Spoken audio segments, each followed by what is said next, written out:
لیکن جو اسٹرینتھ نماز دیتی ہے، دعا دیتی ہے، اس کا مقابلہ ہی کوئی نہیں. یہ تو آپ سب نے فیل کیا ہوگا اپنی لائف میں. تو اس لیے you are under our eyes and glorify the praises of your Lord when you get up from sleep. یعنی نماز ادا کرو، اللہ تعالیٰ سے مدد مانگو.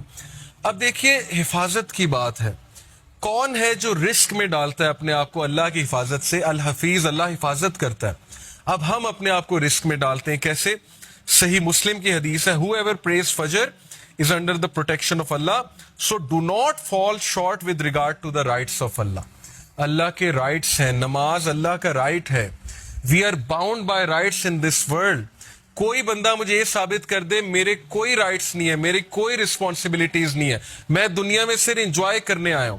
نہ پیرنٹس کے کوئی رائٹس ہیں، نہ ماں باپ، نہ فیملی کے کوئی رائٹس ہیں، نہ ہسبینڈ کے رائٹس ہیں، نہ وائف کے رائٹس ہیں. میں غیر ذمہ دار ہوں، میں نے بس انجوائے کرنا ہے بیٹھ کے. دنیا میں جب ہم باؤنڈ ہیں سرٹن رائٹس کے ساتھ، تو اللہ کے بھی کچھ رائٹس ہیں، اور وہ رائٹ یہ نماز ادا کرو.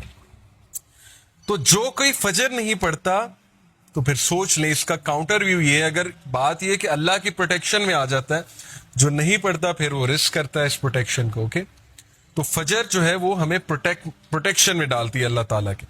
پھر اللہ تعالیٰ کا ایک نام ہے المؤمن. المؤمن کا مطلب ہے دی گرانٹر آف سیکورٹی، سیکیور کرنے والی ذات. اور جب ہم سیکیور کرنے والی ذات سے انسیکیور ہو جائیں تو پھر اس سے بڑی بدقسمتی اور کیا ہے؟ جب بچے کو مار پڑے یا جب بچے کو ٹھوکر لگے تو وہ ماں کے پہلو میں جا کے آپ نے دیکھا ہوگا سیکیورٹی لیتا ہے، ماں کے دامن میں جا کر وہ حفاظت لیتا ہے، اسے سیکیورٹی فیل ہوتی ہے ماں کو گلے لگا کے. پیرنٹس کتنی بڑی نعمتیں ہیں کہ نہیں ہے؟ ہمیں جس طرح پیرنٹس سمجھ سکتے ہیں دنیا میں اور کوئی نہیں سمجھ سکتا. جیسے آج سے کچھ سال پہلے ایک بھائی تھا، اس سے بات ہو رہی تھی، تو اس نے کہا کہ علی بھائی میرے یہ مسئلے ہیں، لیکن آپ، مجھے ڈر ہے آپ جج کریں گے مجھے. میں نے کہا نہیں، آپ کھل کے بیان کریں، کھل کے بتائیں. بہرحال وہ بتاتا گیا، ہم سنتے گئے، میں سنتا گیا. تو بعد میں نے اسے کچھ کام ڈاؤن کیا، کچھ ایڈوائس کی، تو وہ اتنا حیران ہوا، کہتا آپ نے مجھے جج ہی نہیں کیا.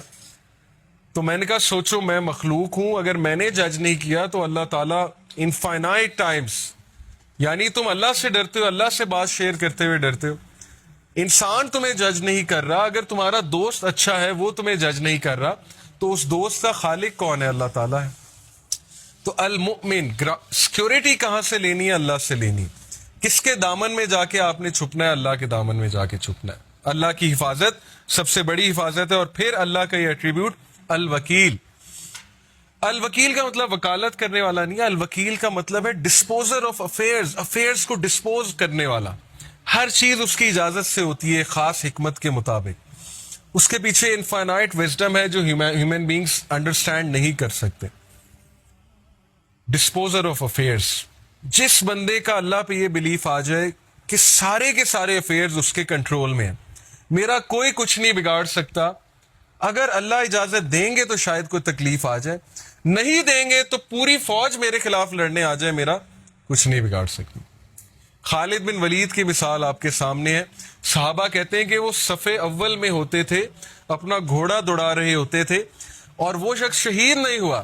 لوگ جو ہے وہ جہاد پر دیکھیں نا، اس دور میں ڈرتے تھے جانے سے کہ نہیں ہم تو شہید ہو جائیں گے، ہم تو مر جائیں گے، ہمیں کوئی تیر لگ گیا، کوئی تلوار سے زخم لگ گیا، ہم تو مر جائیں گے. خالد بن ولید فوت ہوئے. خالد بن ولید کہتے ہیں کہ میرے جسم میں ایک بھی جگہ نہیں جہاں سوارڈ کا نشان، زخم کا نشان نہیں ہے، لیکن دیکھو میں عام آدمی کی طرح مر رہا ہوں. Before his death, on his death bed he said کہ بتا دو سارے کوورڈز کو، tell all the cowards of this world, کہ اگر موت میدان جنگ میں ہوتی سب سے پہلے میں مرتا. یہ ہوتا ہے اللہ تعالیٰ پر بلیف کہ کوئی کچھ نہیں کر سکتا. لیکن اس کا یہ مطلب نہیں کہ آپ بے وقوفوں کی طرح اپنے آپ کو بالکل ہی مروا دیں. تیاری کر کے جائیں. خالد بن ولید تیاری کر کے جاتے تھے، یہ نہیں تھا کہ وہ بغیر تیاری کے، بغیر تلوار کے کود پڑتے تھے میدان میں. لیکن عقیدہ یہ تھا کہ کوئی مجھے کہہ نہیں سکتا جب تک اللہ کی ذات جو ہے وہ اجازت نہیں دے گی. پھر یوسف علیہ السلام کا واقعہ آپ کے سامنے کہ کس طرح انہوں نے اللہ کے اس ایٹریبیوٹس پہ یقین رکھا کہ الوکیل اللہ ہے. انہوں نے کہا کہ چلو تھوڑا بہت غم میں بیئر کر لیتا ہوں. اور ان کی مثال یوتھ کے لیے کیا ہے؟ مثال ہے he chose going to jail rather than committing the sin. He had the choice کہ جب انہیں سن کی آفر ہوئی He could have committed sin. But انہی کے الفاظ قرآن میں ہے کہ یا ربی جیل میرے لیے بہتر ہے اس سے بہتر کہ میں آپ کی ڈس اوبیڈینس کروں. اور اللہ تعالیٰ نے پھر عزت کیا دی کہ he became the king of the Egypt, پہلے منسٹر آف فائنانس اور پھر ultimately king of the Egypt. تو یہ مثالیں کہانیاں نہیں ہیں, یہ مثالیں ریئل لائف جو ہے ہمارے لیے اگزامپلز ہیں جو ہمارے ڈیلی زندگی کے میٹرز میں اپلائی ہوتی ہیں, لوگوں سے ڈیل کرتے ہوئے اپلائی ہوتی ہیں, رشتہ داروں سے ڈیل کرتے ہوئے اپلائی ہوتی ہیں, ورک پلیس پہ اپلائی ہوتی ہیں. ورک پلیس پہ کتنی ہراسمنٹ ہوتی ہے, ورک پلیس پہ جو ہے وہ کتنا بلی کیا جاتا ہے, ورک پلیس پہ کتنی سازشیں ہوتی ہیں, پالیٹکس ہوتی ہیں. لیکن اگر آپ محنتی ہیں, آپ کمپیٹنٹ ہیں اور آپ اللہ سے ڈرنے والے ہیں, کوئی آپ کا کچھ نہیں بگاڑ سکتا. اللہ آپ کو عزت ہی دے گا, آپ اوپر ہی اوپر جائیں گے. تو کسی سے ڈرنے کی کوئی ضرورت نہیں. لیکن ظاہر ہے کہ ایک بار بندہ ہراس ہو, بلی ہو, تو اس کے خلاف ایکشن لینا چاہیے. اس کا یہ مطلب نہیں کہ آپ ایکشن ہی نہ لو.